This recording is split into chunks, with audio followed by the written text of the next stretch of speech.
Please welcome Kananya Hawkins. Praise Yahweh. Shabbat Shalom, saints of Yahweh. Praise Yahweh. You may be seated. Oh, man. I tell you what. Praise Yahweh. Donuts. Looking forward to it. Looking forward to the feast as well. I hope everybody's looking forward to it. 2 weeks. Praise Yahweh. You know, it seems like after one feast, Tabernacles, we think, man, yeah, okay, 5 months, you know, okay, I got to really work at overcoming. I'm really going to put forth the effort right now and draw close to Yahweh, and I'm going to make a goal. I'm going to do this, and I'm going to do that. I'm going to study. I'm going to read all these books, and I'm going to get all this crammed in my mind, and I'm going to be ready for feast. And then you look at the calendar, 2 weeks.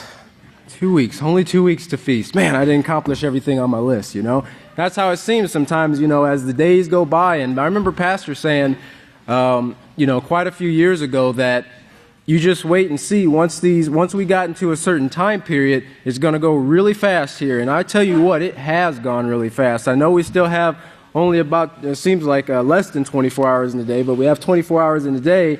But our days, I mean, they fly by. But one thing that we can look at that with hope in is that we know that every day that goes by, it's bringing us closer and closer to the great kingdom of Yahweh and to seeing an end, praise Yahweh, seeing an end to all the suffering that is going on in the world right now. We're going to talk just a little bit about that. I don't want to get in too much about it, but the suffering is picking up in the world. As we know, this time period, this generation that we are in is the greatest time of tribulation that mankind has ever seen, okay? And during this time period in which this nuclear baby is going to be born, Yahweh is also preparing an administration, a group of people who will be used in this great kingdom that will put an end to all suffering, okay? But before I get started here, if you open your books of Yahweh to, let's see here, Second Timaiah,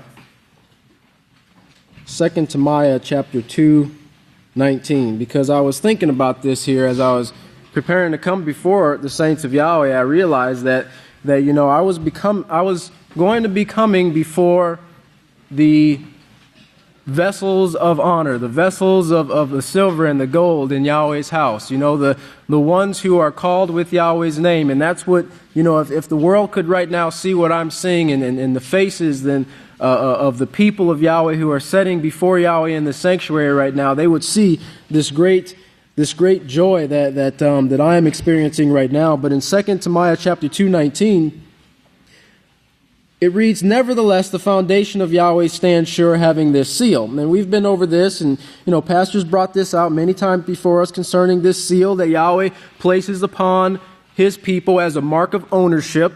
That we belong to Yahweh. Romans 6:16 clearly testifies of that you belong to whom you obey. Well, Yahweh calls us out. He gives us an opportunity to become like Him, to be created in His image and likeness, as we know is the plan of Yahweh from the beginning. The whole purpose of creating mankind was not so He could have just a couple of little, people to play with or anything, as we see being demonstrated from the gods, but it was to make mankind in His image so that we could receive authority over the earth and over the universe, but not just authority to sit in a house of princes and to be kings and queens and so forth, but the authority to keep, to guard, to maintain the food supply, to keep it perfect, to bring forth the peaceful solutions, to prevent wars or to stop wars. This is the authority. This is the power that Yahweh is going to turn over to the sons of men. Like the new prophetic word says, I don't want to jump ahead on that, but the strength, the real strength here, it's not in muscles, but it's actually what's in the person's mind. The world puts so much effort in putting on a muscle, putting a muscle on a person. And sometimes, they influence the women to want to put on the muscles, and it starts to turn them into being like the men, and they're competing against the men and so forth. But a muscle will do very little for you. A muscle's not going to stop an argument. A muscle's not going to prevent a disease. You know, a muscle's not going to bring forth a child up in righteousness, but the teachings and the application of the laws of Yahweh will. And this is where the true strength of Yahweh comes from. And this is what Shaul said, the great apostle Shaul said, that he was not ashamed of. I believe that's in Romans chapter 1, verse 16. I'm not ashamed of the message. Why? Because it is the strength of Yahweh. It is the strength of Yahweh that will enable an individual to receive eternal life, to obtain eternal life, to have rights, as Revelation chapter 22 says, to the tree of life. And this is what we're striving for. This is what should be in the forefront of our minds. You know, every day when we rise up, we should be thinking about these things and thinking that, you know, Yahweh has me here in his house. Well, think of the, you know, if you want to look at the odds, compared to all of Yahweh's creation from the very beginning, even the amount of numbers of people that we have on the earth right now, you know, the small group of people that is sitting here compared to the billions that are on the face of the earth, this is no coincidence, brother. This is no, you just happened to be here. No, Yahweh had you preordained in his plan to become a part of his immediate family. So, yes, praise Yahweh. And so much painstaking effort he has put into guiding and guarding, protecting, building, keeping us. I'm sure many of us can think of many times in our lives where we should have been dead, to enable us to get to the point where a connection can be made, a switch can be opened to where we accept that spirit of calling and we start seeking the house. Okay? Let's look at verse 20. Oh, did I finish number? No. Let's finish 19. Yahweh knows those who are his, and finish in the second part of verse 19. Yahweh knows those who are his, because everyone who reverences the name of Yahweh departs from iniquity. They depart from this doing away with, this rejecting of Yahweh's laws. Now why? They depart from iniquity. The whole system that we see in the world right now teaches iniquity. It teaches the rejecting of Yahweh's laws. It's making mankind into the image of the gods. It's separating them from the Father Yahweh. It's taken the name of Yahweh out of the scriptures. If you don't know the name, how are you going to know the place where Yahweh's chosen to place his name? You see, this is the subtlety of Satan in her attempts to destroy mankind. But Yahweh, in his great mercy and his plan, has left us a remnant so that mankind would not be destroyed. That remnant is sitting right here in this house. And we have a great opportunity, the great potential, as Pastor says, the great human potential, to apply ourselves to learning every single thing we can in the house of Yahweh, using every moment that we can to become like Yahweh. Like it was said in Moshe's time, what other nation is so great as to have this righteous body of laws? No, there is no other nation. Look around and see what the nations are going through right now. They're in economic turmoil. Their leaders can't make decisions. The STDs are increasing. There's diseases. People are dying. I mean, it was misery listening to the news this week. Every time you turned around, there was more people dying and people shooting and murders, suicides, and all these things taking place because of the confusion that's in the minds of the people of the world who are being led by a system that teaches iniquity. They teach doing away with the laws of Yahweh. But Yahweh puts the seal on his people who depart from iniquity, as we're reading here in 2 Timothy 2:19. However, in a great house, there are not only vessels of gold and silver, but also some of clay and wood, some for honor and dishonor. And, if a person's in that situation, then Yahweh gives them an instruction, a situation of dishonor, to get with the priest, get with your counselors, humble yourself, repent, confess your sins, and then start to convert. The mercy of Yahweh is there. He desires that no one should die, but we have to take the initiative of ourselves to make the move to change, okay? Make the move to change. In verse 21, therefore, the apostle says, if a man purges himself of sin, and this is what we're called to do here in the house of Yahweh, to purge ourselves of sin. Why? Because ever since we were born, we've been indoctrinated. Sin has been pumped into our minds. It's been a part of our environment. I came into the house of Yahweh when I was a young man, but the first part of my life, before that, I had just the same thing everybody else did. I came up with television. The computer wasn't very, it was very big back then. The computers were huge. I mean, they were like the size of that television screen right there, but they weren't popular is what I mean. They were only in businesses or offices or things like that. But I came up in that time period. So the influence is to turn our minds from righteousness or anything that would build our minds in studying the scriptures or becoming something useful and beneficial to someone else. It wasn't there. It was all about me, the me society, and I grew up in that time period. So these distractions were there. So as Yahweh calls us to the house of Yahweh, he expects us to get rid of those things, right? And it's not a mission impossible. Remember, the impossible just takes a little bit longer with Yahweh, but the difficult things are done in an instant. The impossible just takes a little bit longer. So, I'm sure that the gods are looking upon us as, a group, a bunch of people who there's no way. Do you know what that guy did? Do you know what that person did? There's no way they're going to be able to make it and overcome. But Yahweh says, you wait, and you'll see. What my laws have the power to do, because it's only through righteousness. Praise Yahweh. It's only through righteousness. Remember, Yahweh's already proven himself to the heavens. They already know the glory of Yahweh. But Yahweh's not going to use some, waving of a wand or anything like that. He's not going to use the things that Satan uses, to try to trick it up and, wait till nobody's looking and then throw this extra thing in there, to make the people a step above. No, he's going to use the simplicity of his laws to turn the hearts and the minds, to change the hearts and the minds from this filth that we've been brought up in to becoming these cleansed, pure, purged vessels of honor that will be set before Yahweh. But he's sanctified, he's set apart.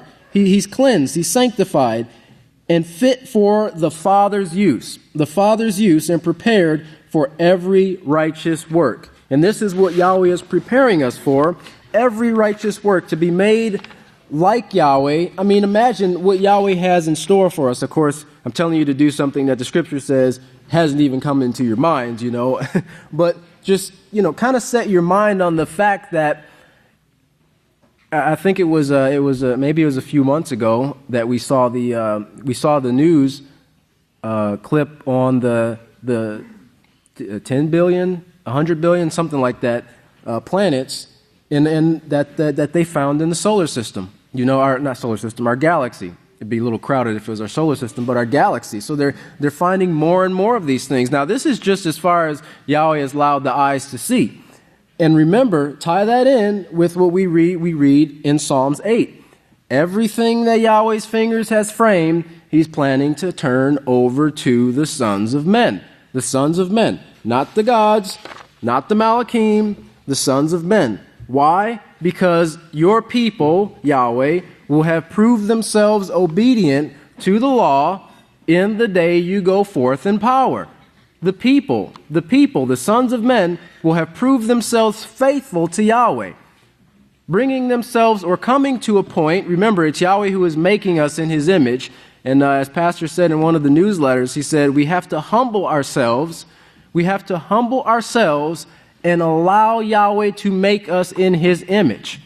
This requires a humility, a willingness, a desire to have righteousness in our lives, to be like Yahweh. And I was talking to one of the great Kahans, and I know I'm getting off just a little bit here, but it's beneficial. But I was talking to one of the great Kahans about, I was understanding more and more why the Scripture says about loving Yahweh's laws. A great peace have they who love your laws. And I was thinking about everything that mankind does and how even with what Satan did in drawing people, converts to her, what did she play off of? She played off the emotions, right? Now, emotions aren't a bad thing. Don't go get thinking that. I know we think there's some people who don't have any, but everyone has emotions, right? Emotions are not a bad thing. All Yahweh expects us to do is control them, to govern them. We need the emotions. This is part of what makes us sons of men, human, right? Okay? We need the emotions, but we also need the guidance of the laws of Yahweh to keep those things in check.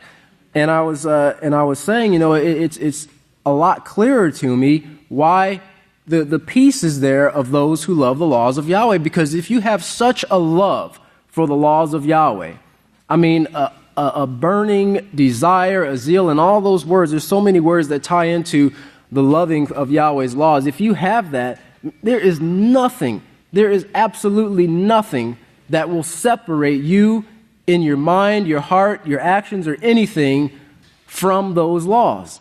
There's nothing. But that love, it's like the $10 million question. How do you get the love for the laws of Yahweh? Well, you just do, No, it's something that has to be developed over time. And Yahweh gives us instructions. He says we have to study.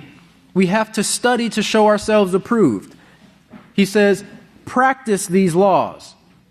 Think about, meditate. Think about things that you love so dearly. Whether it's children or certain foods. Yeah, some of you might still be thinking about donuts right now. I don't know, But think about things that you love so dearly. You think about them. You meditate on them. They're on your mind all the time. They become an integral part of your thought system, your thought process. And then everything you do somehow revolves around that. Well, that's what Yahweh's telling us to do. He's saying, put these laws in your hearts and in your minds. Make them a part of your thought process system so that everything you say, everything you do, the emotions that come forth from the heart are governed with those laws. And if, praise Yahweh, and if we will continuously do that, then we will become those saints who qualify, as the deciding factor is, for those who will make it in as these immediate families, developing the love for Yahweh's laws, loving the laws of Yahweh with all our heart, soul, and might. Like I told, an individual, I told my wife, I said, don't worry about trying to please me. Please Yahweh, and you're going to please me. Please Yahweh. It's the same with children and parents and children and teachers and so forth. Yes, there's nothing wrong with wanting to please your teacher or so forth.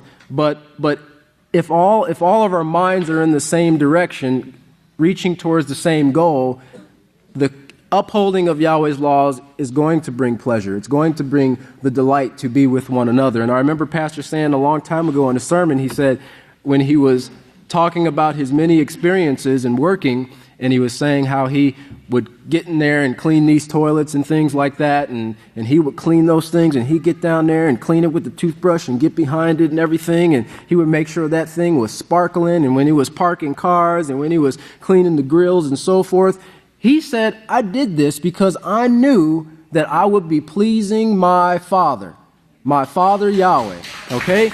Because Yahweh was seeing that, and he was developing a characteristic, a certain character trait that would move on over into the work of Yahweh, where he still has that diligence and that desire to please Yahweh in everything he does. And he's our example right now here on earth of how we should become like Yahweh. So if we become as our teachers, brethren, and this is what Yeshua said, it is enough that the student become as his teacher. And that's the highest goal we should set right there, is becoming like our teacher, who is making us, praise Yahweh, showing us Yahweh's face, where we can become like Yahweh. If you have a desire to, in the kingdom, maybe I'll have another position, maybe I can, be a different house, or maybe I'll be Pat Yisrayl supervisor. I don't know. You know what Yeshua said? I don't know whose house you're of, because you're certainly not of mine. There is nothing that we should ever seek in our hearts to be greater than our teacher. Yeshua said that right there. But become like him. Praise Yahweh. In fact, like Moshe, we should hold him up. They held up Moshe's arms. We should hold up our witness to the world. We shouldn't be ashamed, you know.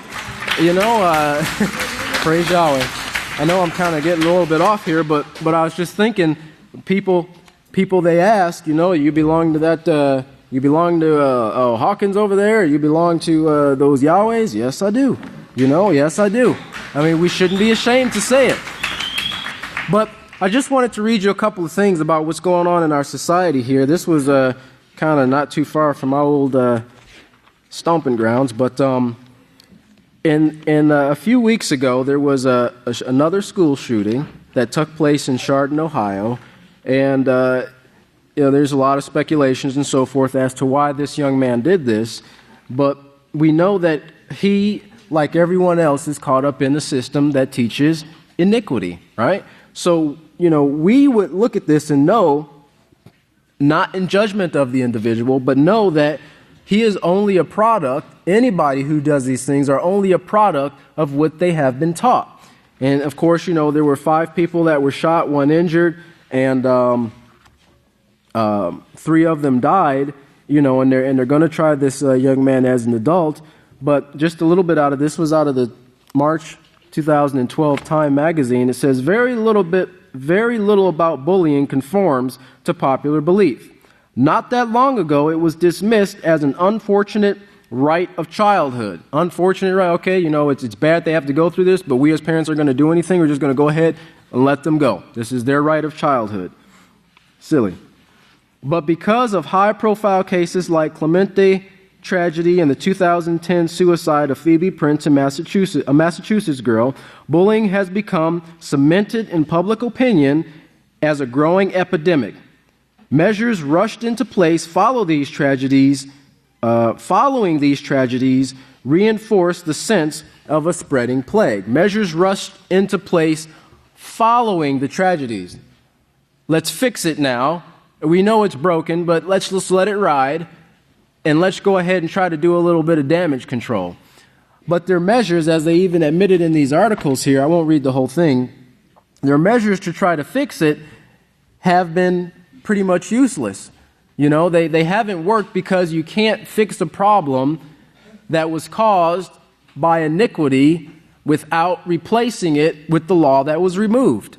You see? And that's what the laws of Yahweh and the peaceful solution bring forth. They bring forth a solution not in words, but it's a sure, found, proven, tested, tried answer to all of mankind's problems. And this is something I just want to leave you with. I'm almost out of time. I just want to leave you with the fact that what we have here in the house of Yahweh as far as our resources, okay, all the material, the information that comes forth from the house of Yahweh, we don't have to worry or doubt that there may be a flaw or a loophole in it, because there's not, okay? I mean, it's perfect, and if we live by it, we too will become perfect. And it'll be guaranteed to work when we start to use it in dealing with the nations who are going to be coming to us very, very soon now, okay? But some of their solutions here are not all it is. The bystanders should start to say something. It's not, I got to read this to you. It says, amid unintended consequences and wasted funds, what can we do to stop bullying? One of these doctors, Stuart Twemlow, author of Why School Anti-Bullying Programs Don't Work, and a former Baylor College of Medicine professor, recommends targeting anti-bullying efforts at neither bullies nor victims, but at third-party bystanders who watch bullying, either on Facebook or in the hallway, and either laugh or cringe, but do nothing more. So they're looking at targeting the ones who, as a solution to solving the problem, targeting the ones who are bystanders instead of getting to the heart of the problem. Now, of course, none of these solutions are going to work because, like we've said over and over and over, you can't fix something without the laws of Yahweh. But just to keep in mind here, our people, our children, are the ones that are bringing forth these solutions. I'm not going to read all of these things, but if you haven't gotten this latest Prophetic Word magazine, choose for yourself as the choice has been made. Yahweh's given that to us in Deuteronomy chapter 30, 15 through 19, make the choice, make the decision. Both sides of the coin is being presented to us, what we have from the house of Yahweh showing us Yahweh's way, and what's already going on in the world showing us the God's way. But if you read this, you'll see in this prophetic word what the power of Yahweh's laws can do. Children as young as 11 years old giving solutions to today's toughest problems that society's high-minded school of higher learning officials can't come up with answers to. Get in touch with us, and we'll send the children to you to give you the answers. That's what's offered here from the house of Yahweh. That's what's offered in the peaceful solution. Peace, true peace, lasting peace, without any curse is added to it. You won't ever have to add any laws or any amendments, or you won't have to go and re-vote on it. You won't have to take another drug to fix this problem because of this side effect. It'll just bring you true peace in body, in mind, and spirit. So I just want everyone to just keep these things in mind as we move closer to the feast, and cleansing and purging ourselves and striving as much as we can to, like Pastor said, get as close to Yahweh as we can. Strive to be a servant to one another and learn everything you can, because the more knowledge you have, the more of a benefit and the more blessing you're going to be to your fellow man. May Yahweh bless your understanding. If you all please stand. Turn it over to the great Khan Safanya. Shalom, everyone. May the peace of Yahweh be with each and every one of you. Please be seated. We have 4 great articles this morning, of course, showing prophecy being fulfilled exactly as the scriptures say, and Israel Hawkins teaches us. The first one is about law schools and how the lawyers go to these law schools, and the law schools actually defraud them and convince them that they're going to have an 80% to 95% probability of getting a job as a lawyer, when in reality it's only 40%. And there's one man, he ends up serving pizzas, and he has a $230,000 debt. But I almost think that's positive news. If you can get more lawyers to serve pizzas instead, the world will be a better place. And the second one is record-setting weather, which is tornadoes in the winter in Michigan. And just listen for the phrase, "We have never seen anything like this before." That's a fulfillment of Daniel 12:1. It's not talking about positive things. It's talking about negative things like tornadoes, and it gets a lot worse than that. And then we have an interesting article where they said at noon on, they said Saturday, and I'm not sure what noon they're talking about, but it could be noon our time. They're going to disconnect Iran from this giant computer in Belgium that controls $6 trillion of transactions a day, so that Iran can no longer buy or sell, because they're not doing what this beastly governmental system wants them to do. And this is part of fulfillment of Revelation 13:17.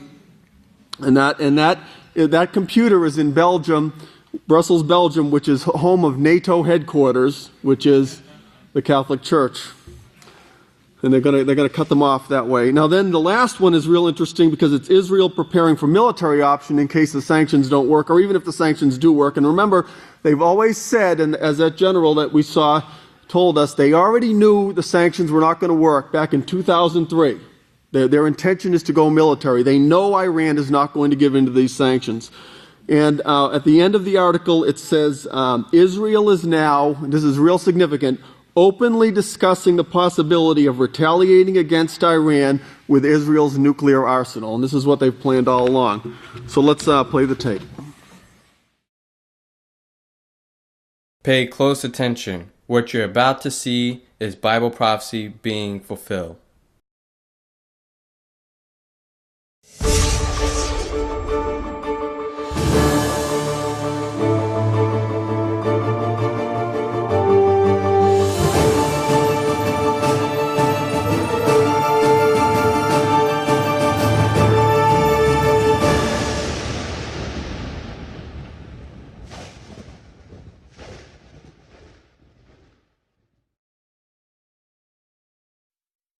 Welcome to YPN News, bringing you the news as it relates to Bible prophecy and foretold by Yisrayl Hawkins. Katan, we have several great articles to talk about this week. We have never before seen extreme weather patterns. Extreme sanctions being placed on Iran. And Israel continuing to prepare for war. But first, let's go to our field correspondent, Larry McGee, who's talking about the job market for lawyers. Now, Larry, tell us, are we understanding this correctly? The lawyers are suing the schools that taught them? That's right, Jeff. But lawyers aren't the only ones experiencing the crunch. In fact, the number of Americans applying for unemployment benefits increased to over 360,000 people this week, according to recent statistics released by the Department of Labor.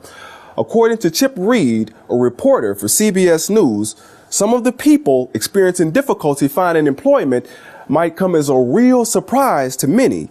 30-year-old Kevin Johnson, interviewed for CBS News, is a server with a law degree and represents an ever-increasing amount of people whose experience with the Institutes of Higher Learning has cost them much and delivered absolutely nothing. Mr. Johnson was hopeful to achieve his lifelong dream of becoming a lawyer after graduating a New York law school which advertised and promised an 80% higher rate, but he is now serving pizza, saddled with $230,000 in student debt. Today, disillusioned, Kevin believes the entire culture of legal education is misleading, and his sentiment is echoed by Colorado University law professor Paul Campo, who sets the actual higher rate at around 40% and says that used car salesmen couldn't get away with the sort of bogus claims advertised by law schools. In fact, of the 45,000 law students who graduate each year, Campo, who studies the job market, says that 45% will not be able to find a job that requires a law degree, and that many people in law school right now will never become lawyers. The law schools, most of which post at least an 80% higher rate, maintain that they've been honest with regard to employment statistics.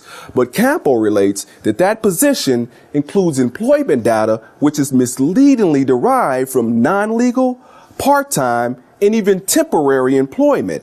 New York Law School is one of 15 schools now feeling the heat for that practice, as many graduates are now banding together and filing lawsuits against their former schools for fraudulence. As for Kevin, he has recently found temporary employment in legal work, but weighed down with $230,000 in student debt, he cannot afford to leave his primary job as a server. For YPN News, I'm Larry McGee. Katan, Jeff, back to you. Amazing. $230,000 in debt and not able to find a job in the field that he went to school for. Sounds like paying a lot of something for nothing in return.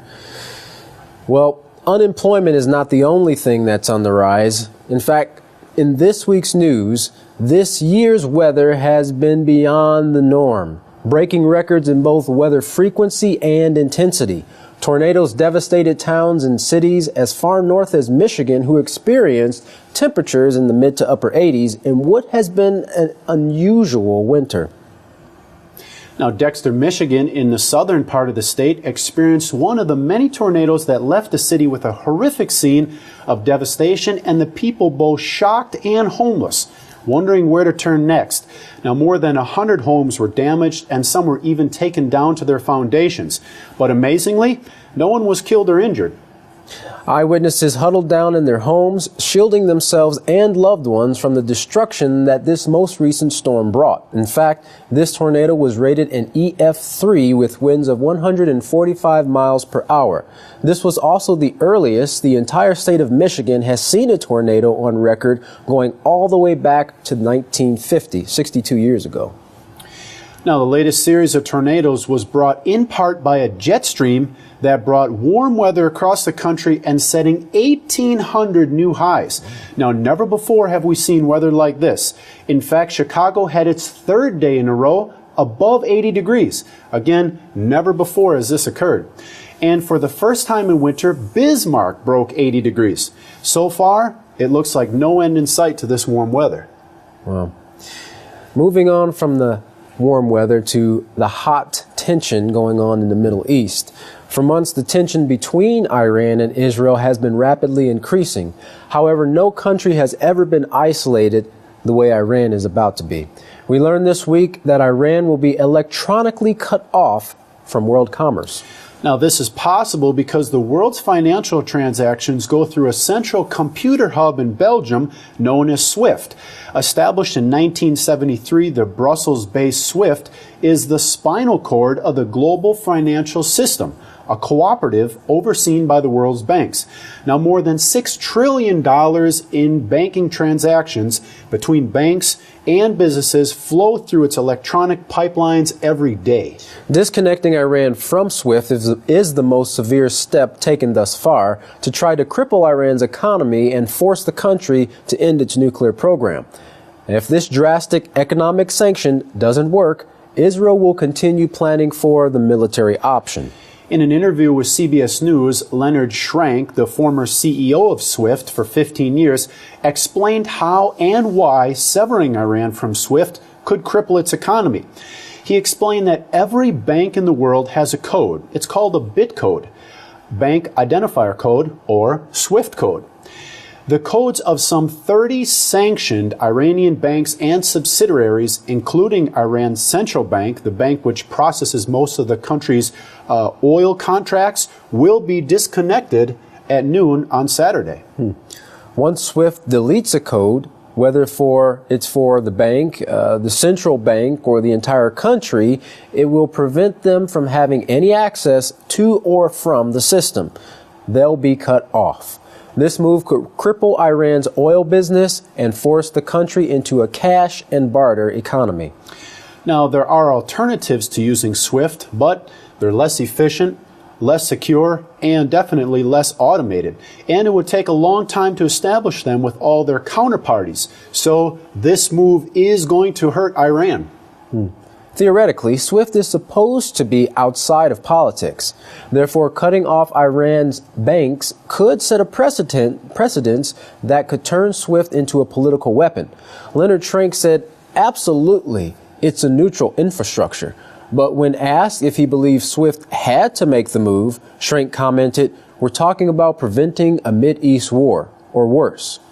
Now, SWIFT said that it was merely complying with the laws of the European Union and that the EU sanctions forced SWIFT to take action. Now, you may be wondering, what are the Iranian businesses doing in reaction to this? Well, there are reports that are coming that some Iranians are piling their money into speedboats and literally transporting it hundreds of miles, or 100 or so miles, across the Gulf of Dubai so that they can get around this sanction. So if these sanctions against Iran don't work, the Israeli military is preparing for what many fear is the inevitable war. Now, they're planning for a confrontation with Iran. And in recent drills, soldiers practice decontaminating victims of a chemical weapons attack. Rescue workers practice searching for victims of a missile attack from Iran or one of its allies on Israel's borders, Hezbollah in Lebanon or Hamas in Gaza. Lieutenant Colonel Jonathan Raz said these exercises have a new sense of urgency. When asked, are things getting tense? He said, things in the Middle East are always tense. In fact, Prime Minister Benjamin Netanyahu told the Israeli parliament that he's prepared to act alone in dealing with the Iranian nuclear threat, with or without U.S. support. Israel is no stranger to taking matters into its own hands. In 1981, they attacked a reactor in Iraq when they feared Saddam Hussein was trying to build a nuclear weapon. Zev Raz led the mission to attack that reactor and says that he understands the tough talk from the Israeli government, saying that they have no choice but to talk boldly. They have no choice. What can they do? Sit and watch Iran become nuclear? It's much worse. And this is why they're preparing for the worst. Proponents of an attack said they cannot wait to see if sanctions bite or if the U.S. might join in, and that there's a time to act and time is running out. One more option, of course, is on the table, and that's threatening a nuclear Iran with Israel's own, of course, never officially admitted, nuclear arsenal. Well, it looks like what we're seeing, Jeff, is bullying on an international scale. Seems like if these leaders of today's nations were taught, as Israel Hawkins' father was taught, two wrongs don't make a right, we might be looking at a much more positive and peaceful outcome than what we're getting ready to see here. That's right. Now, stay tuned as Yisrayl Hawkins explains Bible prophecies as they relate to the news. For YPN News, I'm Katan Alexander. And I'm Jeffrey Heimerman. Thanks for joining us.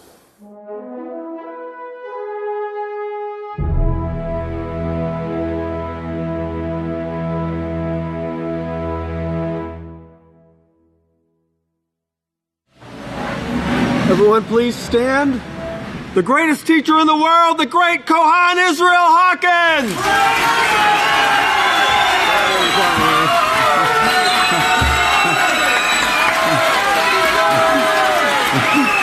Praise Yahweh.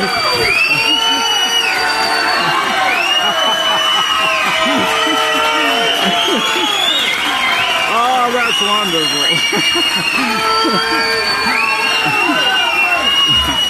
You may be seated.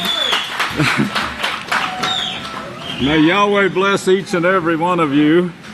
The articles we've got to, next week we've got to have that one article back on what they're saying about Israel, because the news articles are going with it. Some more that I just discovered a few minutes ago. Whew, I got out of breath. I'll get it back. I'm not dead.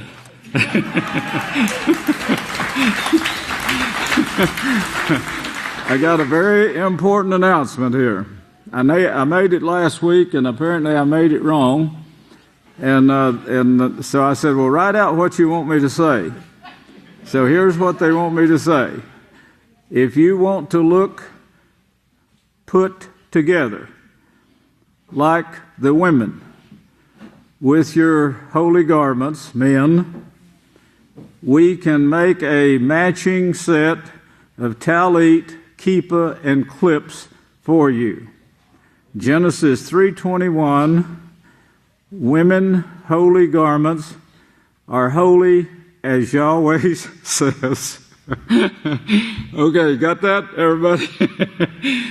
I read it just like they said they wanted me to announce it.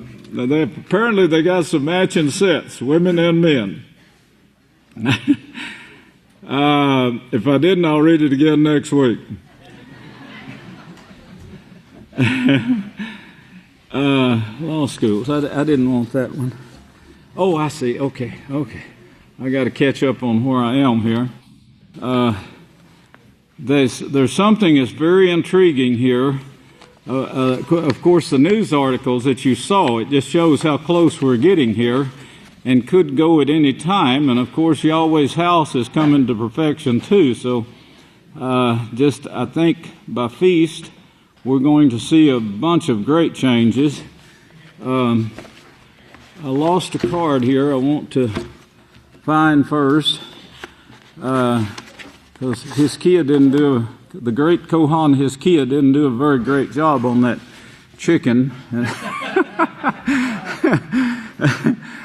This morning I saw coming in, I kept noticing the people coming in. I thought, you know, it started way before daylight. I hardly ever see anyone before daylight, but when I'm looking out, the cars were coming in, and I thought, man, there must be a lot of people from out of town here. Are there a bunch of people from out of town?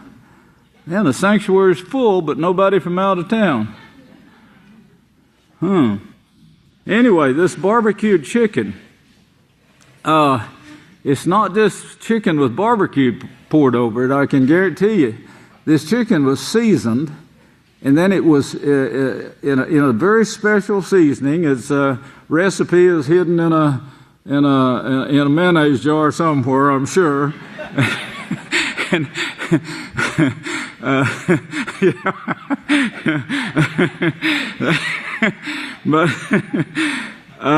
But especially seasoned. Then it was baked overnight, and that's not all. Now they get here early. Maybe that's what all the rush was about this morning. They was getting here early to take that out of the oven and then dip it in another seasoning, and then they had to put it back in the oven for a certain length of time so it will taste absolutely delicious for Yahweh, Yeshua, and all of his donkeys.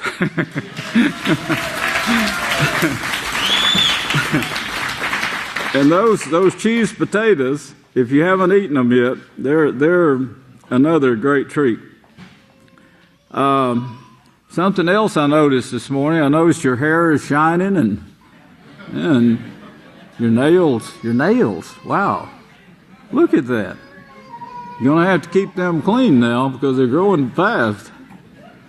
That's the men too. I noticed women drinking a lot of whey. That'll keep it going. Don't let your nails get dirty. I remember, this will wake you up. I remember in the broom cornfields, this woman, she was wanting to fix up some hand washing things with brushes and some strong lye soap. And she said, Maggie, I swear that some of them men never clean their fingernails except when you cook fried chicken. Finger licking?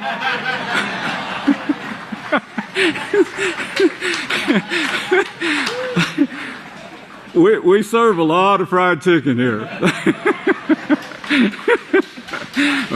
Praise Yahweh. I forgot to bring the aprons.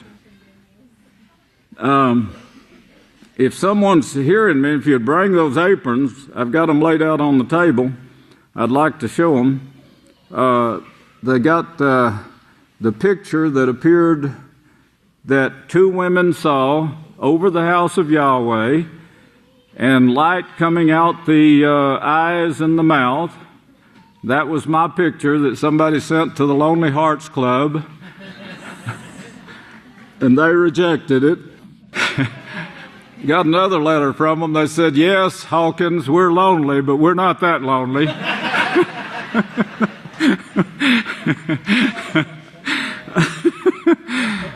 Well, anyway, guess what? That picture, the stones that the builders rejected, has actually, Yahweh chose it to go over the sanctuary here and show that this is His work.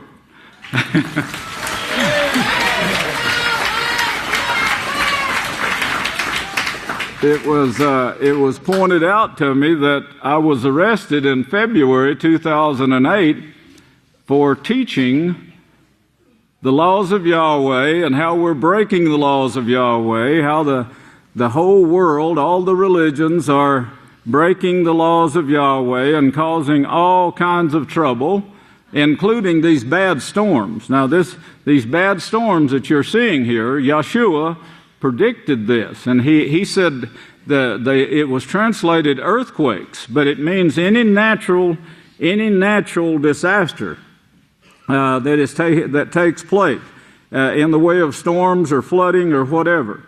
Now, that picture, the next picture that picture was shown over the sanctuary on the 16th of February. Same month I got arrested. I think it was 4 days. I think I got arrested on the 2nd of February. I think 12th. Then in 2008, well, this picture was chosen to go over in a cloud over the top of the sanctuary in this year, February the 16th. Now that's on the aprons that we will be serving, and the pink will look really great if the women would all wear white and put this apron over, a serving apron. It's a serving apron. Represents that woman. I hope before this Passover is over, I can get everyone to really desiring to be like that woman. That is the women, because she set a perfect example. And then I'm in hopes all the men are going to be wanting to be exactly like Yeshua. I hear some racket, so I think this is it. If y'all can see this, now I'll show the women first so they won't get jealous of you men. But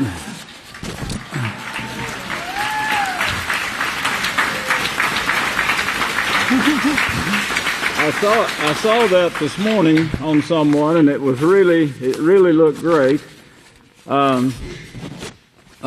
Here's the one for the men in blue.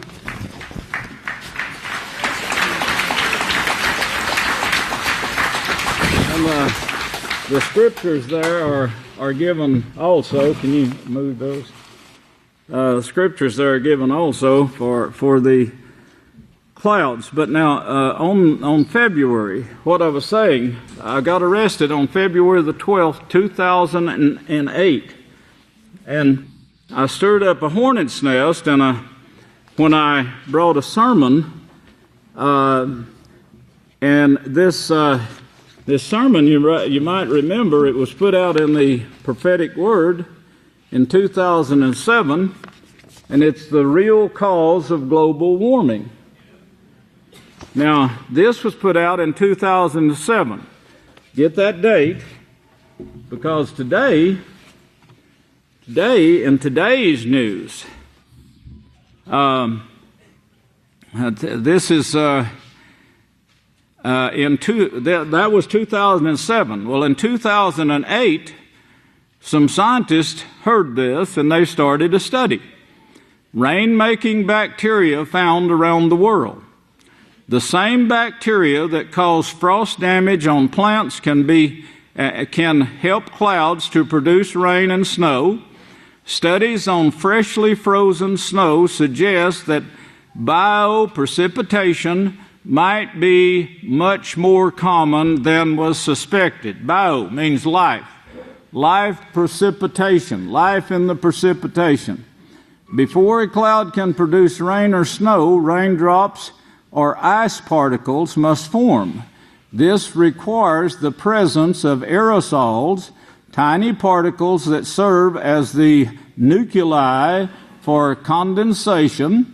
Most such particles are of mineral origin, but airborne microbes, bacteria, fungi, or tiny algae can do the job just as well, unlike minerals and aerosols.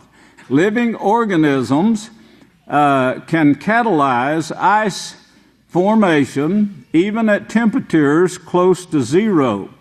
The effect of the biological ice nucleators on precipitation has been a mystery, not least because no one has yet been able to detect them in the clouds.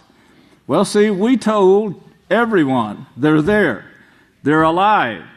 The atmosphere, called the firmament in your scriptures, it's alive. It's working to serve mankind. It was made for man. and now what else I told them was their sins is what's causing the atmosphere to be damaged. And now we're having and going to have even more than this. We're going to have worse weather than what we're seeing now. And the scientists now see this. And they're saying there's no way to prepare for it. There's no way you can prepare to save yourself from this kind of weather. He who goes underground will get flooded, flooded out. Those who stay above ground will get blown away. One of the storms is going 170 miles an hour. Another one they clocked at 140 miles an hour. Can you imagine that? I think that'd turn my little old car over, you know. Now a team led by now this was 2007 when we put this in the prophetic word. We started bringing it out in sermons before that, but in 2008 this study was started. Now a team led by Brent Krishner, a microbiologist in Louisiana State University in Baton Rouge, has managed to catalog these rain-making microbes by looking at fresh snow collected at various mid and high latitude locations in North America, Europe, and Antarctica. Now, here's the here's the great part, I thought, one of them. It is a wake-up call. He says a lot of other stuff here, but I'll just read you this high points, but I want to read you the whole thing before the feast is out. But it's a wake-up call reminding us that some of the most active catalysts in clouds are being widely ignored, says Christer. Biological particles do seem to play a very important part in generating snowfall and rain. Snowfall and rain. Now, hit one more thing I want to read you from this. He says, it is quite plausible that organisms might be using their ice nucleating ability to get out of the atmosphere. Well, he's showing that the atmosphere is unsafe for these microorganisms, and they're trying to get out. Are being vomited out, as Yahweh put it by the prophets.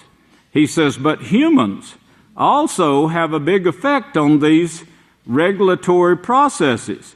Changes is land use, forestry, agriculture, such as expanding monoculture, changes in composition of microbes in the atmosphere, and I put such as STDs. Now, of course, these are already been found by other people, so I would ask that these men in Baton Rouge go and check those out, because they have been found and they do destroy. They latch on and destroy other microbes that are helpful in controlling the firmament, the atmosphere, to keep these storms like you just saw from taking place.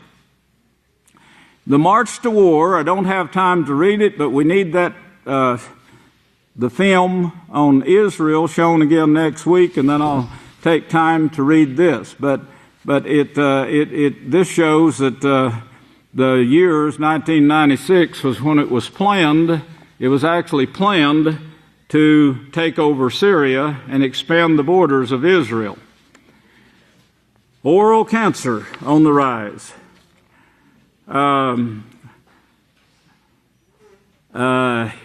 Resistance to antibiotics could bring the end of modern medicine as we know it. Well, see, they're running out of tricks. The fox has a bag of tricks, but they're just about to the limit. We've just about killed all of them, and they have no other place to go now, no other source to turn to, and Satan doesn't have any more answers for them. The only thing she wants to do is destroy all of them. Well, that is the bitter herbs, of course, and that Yahweh talks about, that I hope to get over this feast along with the face of Yahweh, Yeshua, and that woman. This face is being shown more over and in the house of Yahweh than I've ever seen before. If you'll turn over to Numbers, the 11th chapter, Numbers the 9th chapter, we see here we're approaching Passover, and I think if I use these this week and the next 2 Sabbaths, we can possibly get through this during the feast, and then this will all be made perfectly clear. But the bitter herbs that we take, I want you to get it established in your mind that sin is what brought this about, and why we have to have the bitter herbs along with the knowledge of Yeshua and what he did bring, and he's now sitting as high priest and king over the house of Yahweh, the last day's work, the 7th light on the 7-lamp lampstand. In Numbers 9 and verse 11, he says, on the 14th day of the 2nd moon, between the 2 evenings, they shall sacrifice it. They must eat the lamb with unleavened bread and bitter herbs. Well, of course, if I can get it established in your mind that unleavened bread, of course, is bread without sin. Bread is not just ground up wheat and made into a biscuit or light bread. The bread, it's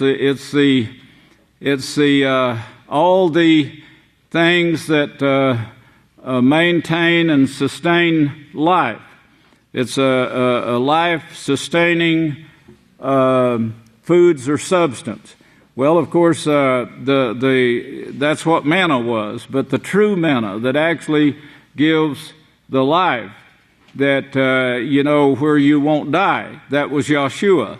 And that was what was prophesied and shown here in this lamb, that we must eat with bitter herbs in order to prove to Yahweh that we are acceptable now for the tree of life that Adam actually rejected. Adam and Cain. Adam, of course, was he accepted this sin, and this proved a point. And I'm getting ahead of myself, but we'll prove it here later. But the lamb, if you look back to Genesis now, this represented what they were doing with Moshe. He set up the kingdom of Yahweh and was trying to teach, and did teach. Many people believed, and they started practicing the laws of Yahweh. The majority didn't. And of course that was Yahweh's will, that the majority would not. In fact, he said it was hidden from the majority. But those who will, they weren't barred from it, from coming, and all the males must be circumcised in heart and flesh. All the females must be circumcised in heart in order to keep the feast with Yahweh. The circumcision is getting rid of the filthy flesh, getting rid of the filth of the flesh. That's what we've got to do, because it's with us. It's great. The lust is great. It's something that we must have throughout all eternity. Sexual drive is great. It's got you wouldn't have any energy if you didn't have it, but it's got to be controlled. And sin is with you. You've just got to control these things that you will have throughout all eternity. You'll have taste, not for pork, I hope, but that's what people do. They turn against Yahweh, and of course their taste buds leads them into everything. I mean, and these are things that you can resist. You can control the amount of food you eat. You can control the food you eat, and the amount and the kinds and so forth. If you follow the Holy Scriptures in these things, in the foods that you eat, you can't go wrong. If you pay attention to mankind, he's going to have you believing that salt is the worst thing you can eat for your body. And of course, you get it out of your body and the cancers are going to grow. And, if you fall for that, well, you could get cancer in a very short time. And they'll blame it on other things, They'll say, well, the sun gave it to you. But it's so strange. I've known people, they were in the sun all their life, had a great tan that I envied, still envy today, never got cancer. They had this article the other day on sugar. Sugar is one of the cane sugar is one of the healthiest things you can put in your body. If you don't use it, you could wind up with sugar diabetes very quickly, in a very short time. You can turn to these stupid sweeteners, non-sugar sweeteners that have no substance for life. It's, to me, it's Satan led. They don't produce life. They don't, and they'll tell you on the bottle, don't give these to your hummingbirds. It'll kill them because it'll starve them to death. They're thinking they're eating something that'll produce life, and they die because it starves them to death. Put cane sugar in there, and they get fat and sassy. Their feathers are pretty, and they will hum for you all day long. But they had this article on television where they were saying they followed 22,000 people who ate sugar. And these 22,000 people, a high percentage of them had cardiovascular disease and heart disease. Well, they had a doctor that I was really pleased. He come right behind it and he said, well, this doesn't prove anything. He said, did they see, they don't have here what else these people ate.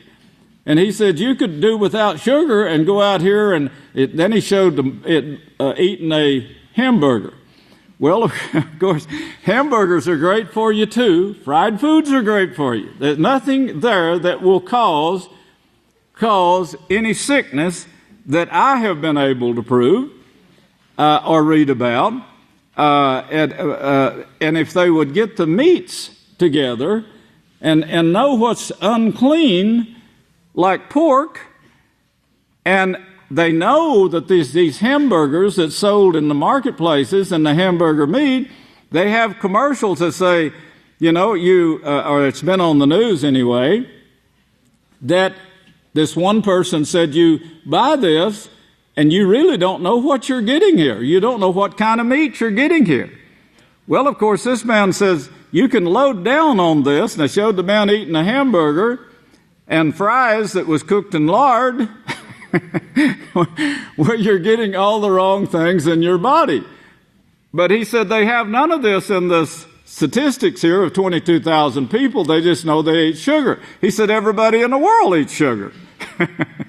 But everybody don't get cardiovascular disease and heart trouble. So they proved nothing, but their propaganda was to get people to stop eating sugar and buy these better than sugar on the market and better than salt on the market and so forth. If you don't really pay attention, you can be badly deceived by these things, like you do with the lamb. Our lamb in Genesis. I want you to turn to Genesis 22 and notice verse 8. Now you've got to eat the Passover lamb. That is a law. You must eat the Passover lamb, and you've got to eat him with bitter herbs. Yahweh will provide your lamb in verse 8. Yahweh is the one that brought about the lamb that was spotless, without spot,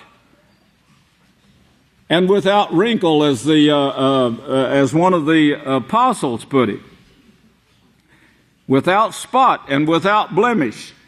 If you look at, turn over to Yochanan 1.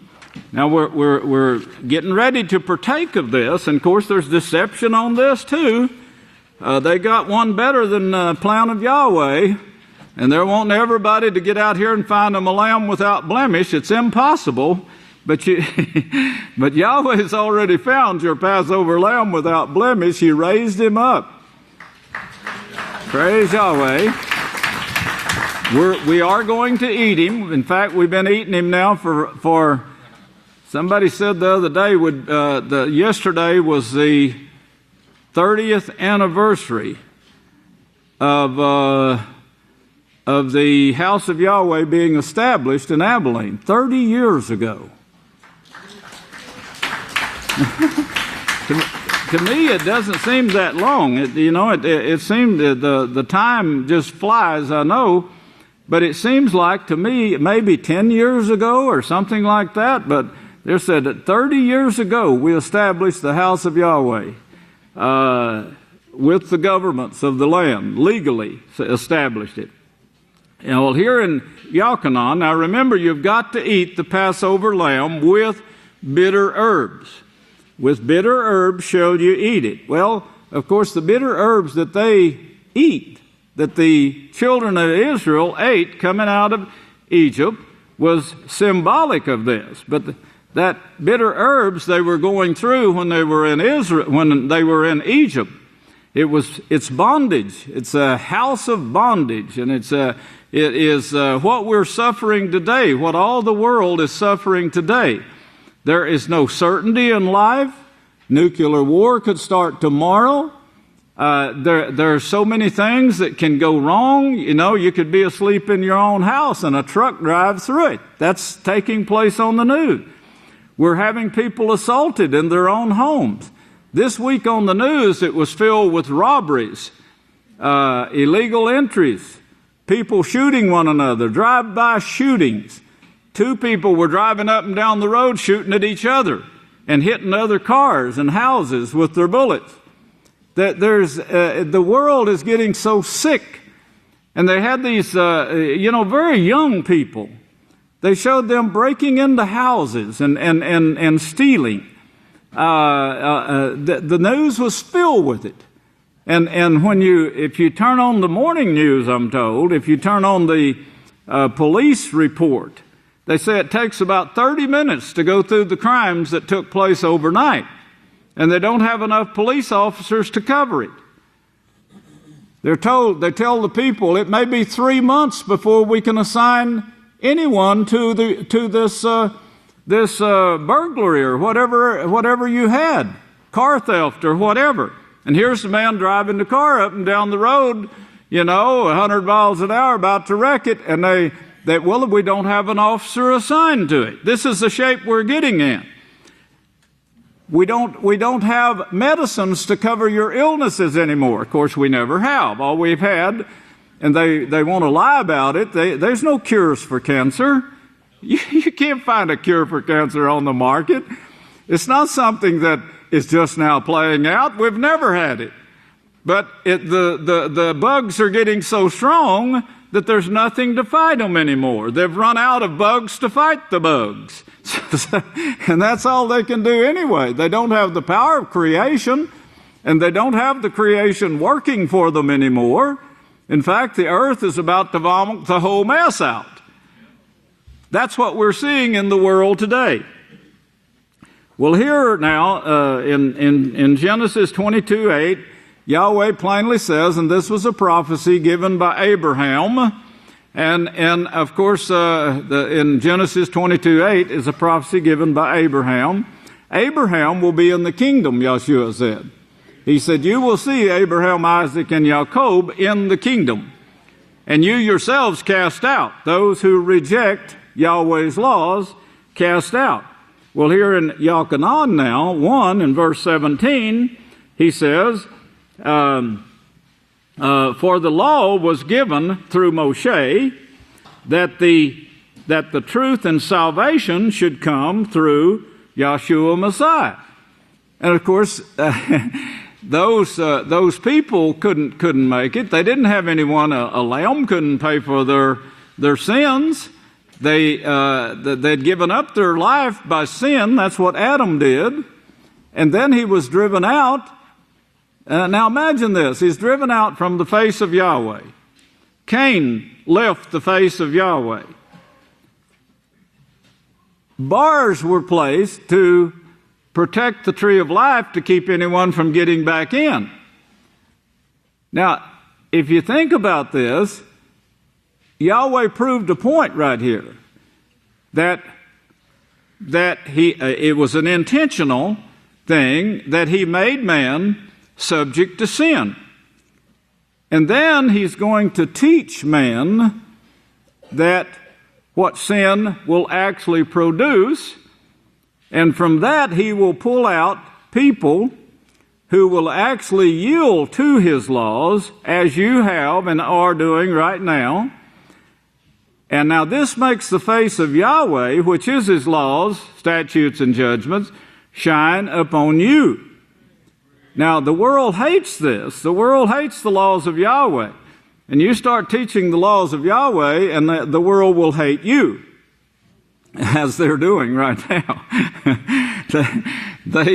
they hated this so much when this article came out, and we showed the real cause of global warming was the sexual sins of the world, and it's getting into the atmosphere, STDs and so forth. And then that's when they arrested me, hoping to stop the work of Yahweh, but of course they failed, and as Yahweh said they would. But here he shows that Moshe showed that salvation and truth would come through Yeshua. Well, of course, Moshe knew, and he even prophesied that after my departure, he said, I know that you're not going to stick with the laws of Yahweh. You're stiff-necked and rebellious people. Well, so was Adam. Adam repented later. Cain did not repent. He kept going in the same ways of war, and that's what you see in the earth today. And of course, then Yahweh brought a flood because the earth got so bad in that few years, and there was nothing left but one family that was close to Yahweh. So he wiped everything out off the face of the earth. And he saved one family. And from that one family, don't let anyone fool you, from that one race of people comes forth what you see here today all over the world. No new races at all. How did he divide the people? By language. Get that in your head. By language. That's how he divided them. They're all the same. Every one of us is the same. Every man, woman, and child. They all came from that one race of people. There is no different races. Well, what we see today is what was also foretold in Genesis 49. Genesis 49, what we would see in these 12 tribes. It's all over the world right now, what we're seeing.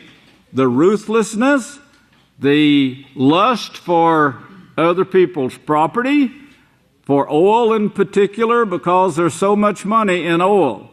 Trillions of dollars. And of course, contracts are made, and they intend to uphold those contracts. The United States and Britain does. The quartet does. The quartet is out to bring the world down. They don't know that's what they're going to do. They got other things in mind that they want, and they're going to get it. But what they're actually going to bring about is 4/5 of the earth's population destroyed. Well, this is the bitter herbs that we've got to put up with in the world today. The bitter herbs, and that's what bitter herbs represent. But we've got to learn the lesson, and we learn it with bitter herbs. And we've got to eat Yeshua, which is the face of Yahweh, the righteousness that comes from keeping His laws. He did it perfectly. You boys pay attention now to me. Yeshua did it perfectly. He's our example. He set another example and told us that was a great example from that woman, which we'll see more of that. There's a lot on this, a lot. You're going to be greatly wanting to be like her when you see everything that took place. But here now, he says that Moshe prophesied this, that the truth and salvation would come through Messiah. Well, if you look on over to verse 29, Yochanan says, he says, the next day Yochanan saw Yeshua coming toward him and said, behold, the Lamb of Yahweh. Remember, Abraham prophesied in Genesis 22:8 that Yahweh would provide the lamb. He would provide it. Yahweh did provide it. It was a great breeding program that took place from that time clear down to now. Through Abel, through the teaching of Abel, then from Abraham, Noah to Abraham, and then clear down to Joseph and Miriam. And Yahweh provided that lamb, the Lamb of Yahweh. And remember this, don't let anyone fool you otherwise. This is he of whom I said, the one coming after me has become in front of me because he is my head. He is my head, the head of the house of Yahweh. The priest, high priest, the high priest. And if you read about the high priest and what they did, Moshe was given the kingdom of Yahweh to set up, and the high priest and his duties, and the other priests and their duties. Now, if you look at Exodus, go back to Exodus again, Exodus 12, and remember what we just read there, and don't let anything interrupt you, because the foundation is laid here. It must be followed. In Exodus 12 now, we see here, let's start with verse 1. And Yahweh said to Moshe and Aaron in the land of Egypt, this moon shall be to you the beginning of moons. It shall be the first moon of the year to you. Speak to all the congregation of Israel, saying, on the 10th day of the first moon, each man shall take a lamb for his family, one for each household. If any household is too small for the lamb, let him or his brothers next to his house share it, having taken into account the number of people there are. You are to determine the amount of lamb needed in accordance with the each person will eat. Your lamb shall be without blemish, a male of the first year. You may take it from the sheep or from the goats, and you must keep it up until the 14th day of the same moon. Then the whole multitude of the congregation of Israel shall kill it. The whole multitude of the congregation of Israel killed Yahshua, hung him on the stake. Between the two evenings they did this.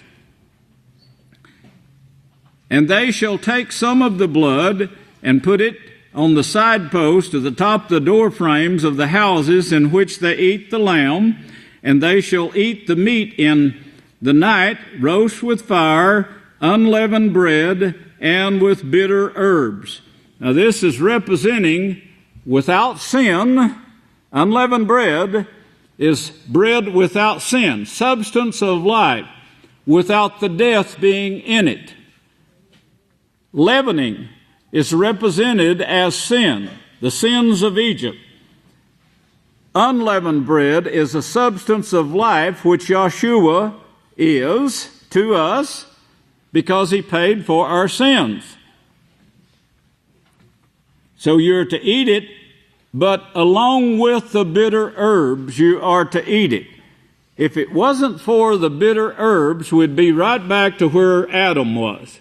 And if they tried it, if Yahweh tried to bring his plan through without the bitter herbs, we'd be right back in Adam's shoes, and the whole world would be going the wrong way. Again, once this thing is established with unleavened bread, bringing about unleavened bread, that is, a substance of life, bringing this about in everyone, then you will thirst no more. I'm the manna that came down from heaven, Yahshua said. His body didn't come down from heaven, no. But he was produced. The plan was made, and it was produced from Yahweh and came down to this earth and was produced on this earth from Yahweh. With unleavened bread and bitter herbs shall you eat it. This will bring you to perfection. This should show anyone. If you go back, we got time for two more scriptures, I think. If you go over to Isaiah now, Isaiah 16, and get what the prophets have added here, you still can't get the whole thing until you use Yeshua's works and the apostles' works, the foundation that they laid for us.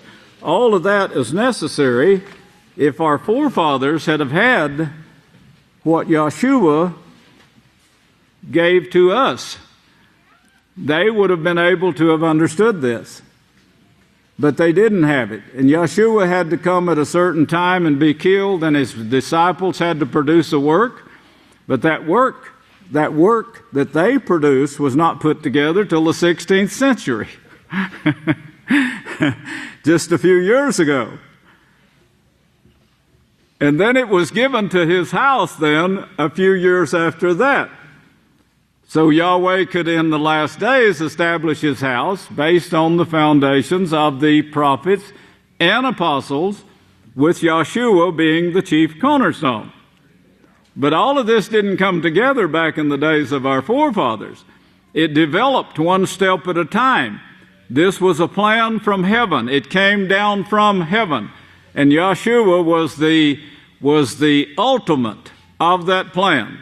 And now he sits at the right hand of Yahweh as our high priest and king. Well, here in Isaiah 16 now, praise Yahweh, and start with verse 1. Look at verse 1. Send the lamb to the ruler of the land.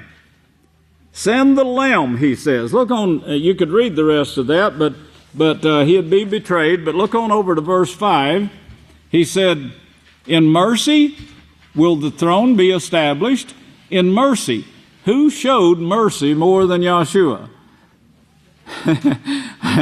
I tell you, that man was perfect in everything he did. And if you just see, you imagine this woman that was dragged up in front of Yeshua and said she was caught in adultery. And of course he showed them that this woman is caught up in the ways that you yourself are in. You yourself are as guilty as this woman that you're bringing to me and asking me, would I stone this woman or command them to stone the woman? Well, of course, that was the high priest's job. The high priest was the one that commanded that Yeshua be crucified. And that was his job to command this, for a person to be stoned. And of course they came to him and said, here is this sinner, this deep sinner. And Yeshua said, well, let him who is without sin then first cast a stone at this woman. And then he turned to the woman and said, no, I don't condemn you. The woman was caught up in the world. She had been taught what the world is teaching the whole world today, but with excellence today through television and songs of all kinds.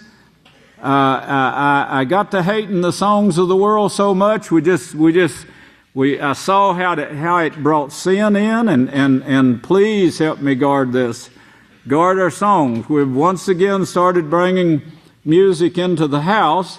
If you'll help me guard it and keep sin out of it, make sure that no sin enters in. Don't even give it a minute. Don't give it a yod or a tittle to get into this music ever again. Praise Yahweh.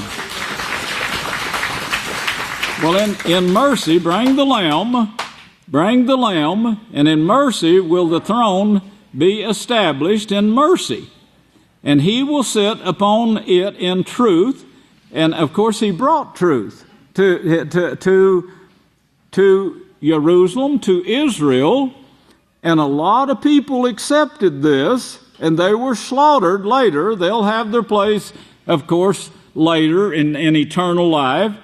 And Yahweh will give them eternal life. All of those who died upholding the laws of Yahweh. He will set upon it in truth, in the tabernacle of David, judging and seeking judgment and hastening righteousness. Hastening righteousness. Now that is the lamb that Yahweh caused Abraham to speak of. Look on over to chapter 53 of this same one. We won't read all of this. I know my time is up, but you can get this much established for next week's sermon. Isaiah 53, and look at verse 7. He says, he was oppressed he was afflicted. These are the bitter herbs that Yeshua had to go through. The bitter herbs. Yet he opened not his mouth.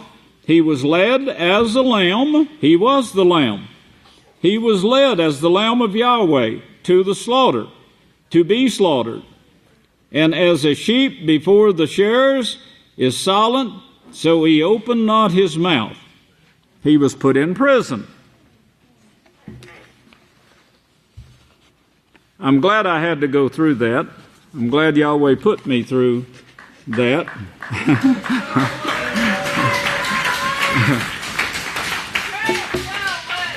I don't want it again. I hate all the ways of the world.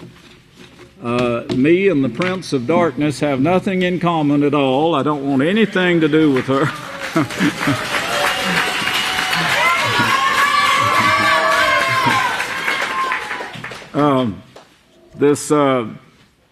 This woman that Yeshua talked about, that we'll give her name, I've told the great Kohan Yehuda that I would let him bring everything but the name. I want to give you the name myself. But I told him that he would bring this, and he said, well, I'll have to have 2 sermons to bring all of this, because I keep giving him more every day. And he said, there ain't no way I can cover this in one sermon. So, we'll get it in.